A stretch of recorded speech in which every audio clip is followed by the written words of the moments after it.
on the baseball side of things. So I think the team most I closely identified, with the history of St. Louis and with the city pride, I would assume are the St. Louis Cardinals. Aside from their tenure in the city, what is it about this team that makes them so closely tied to the city? Well, the Cardinals are. I saw someone once describe the Cardinals as providing the soundtrack of the summer, and I just love that description so much because, like, every night you hear the games on the radio, you see the games on TV, and that's at every restaurant or bar that you go into. If you go to someone's home, the game's on, somewhere, and it's almost like inescapable. And it's also very generational. I'm a third generation Cardinal fan. Both of my grandparents were Cardinal fans. My parents were Cardinal fans. They went to Cardinal games together, and I'll be sitting there with my wife, and think about that. It's a shared experience, and opening day in St. Louis is a civic holiday. I mean, the city shuts down, and if you're listening to this and you've never been to opening day and you like baseball at all, make a pilgrimage to opening day in St. Louis. It is something absolutely special. You have the Clydesdales. The players come in either convertibles or pickups and circle the stadium to get out and walk past the World Championship trophies and be greeted by the Hall of Famers before they go line up down the sideline, down the baseline. So it's just a spectacular thing, and like I said, children and pets are named after former Cardinal players. It's just it's part of the fabric of the city. I've had the pleasure of going to a game. It was the middle of the summer, so it wasn't quite opening day. My wife and I were doing a cross country road trip, and I tried to time it with as many baseball games as possible. And thankfully, we were able to sneak one in.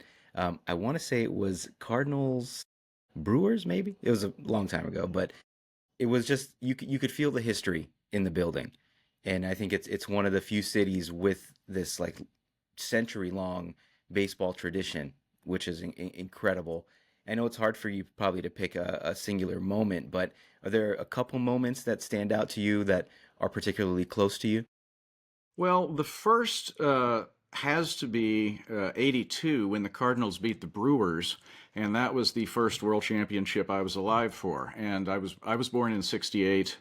And my father was starting to give me a hard time saying, Ron, the Cardinals haven't won a World Series since you've been alive. I'm beginning to wonder if you might be some bad luck.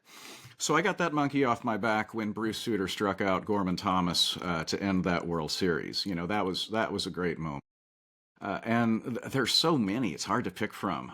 Albert Pujols hitting the ball off of the train tracks against Brad Lidge down in Houston in the playoffs. When you thought the series was over. David Freese, my goodness gracious, David Freese, who is from Wildwood, which is where I'm coming to you from right now, with two strikes, facing elimination in the World Series, getting the triple, and then coming back a couple of innings later and hitting the home runs to win the game. I could go on and on, but yeah, those are three that just really jump out. And of the 11 World Series titles, which is an impressive number. I think they're one of three teams or four teams that have double digit World Series titles. I'll Mm-hmm. say Yankees, Dodgers.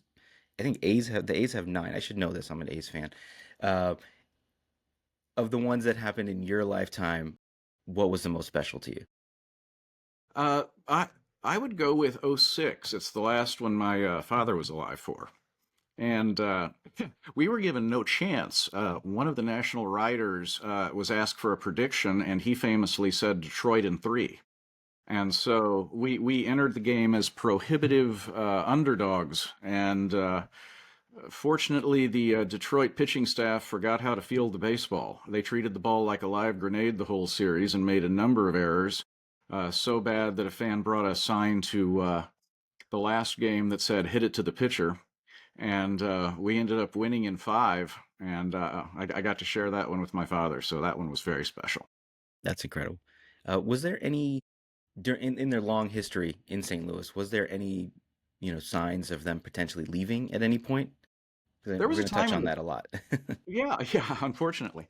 There was a time in the 50s where there was some instability. They had a not necessarily stable ownership situation, and some threats were made. The Browns, of course, went to Baltimore, and so that's great if you play the Immaculate Grid. You can use your St. Louis Browns as Baltimore Orioles.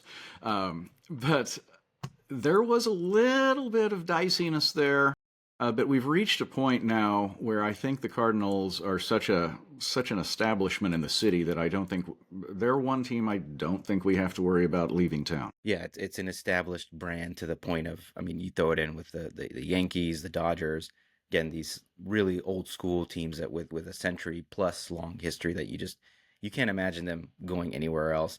Uh, another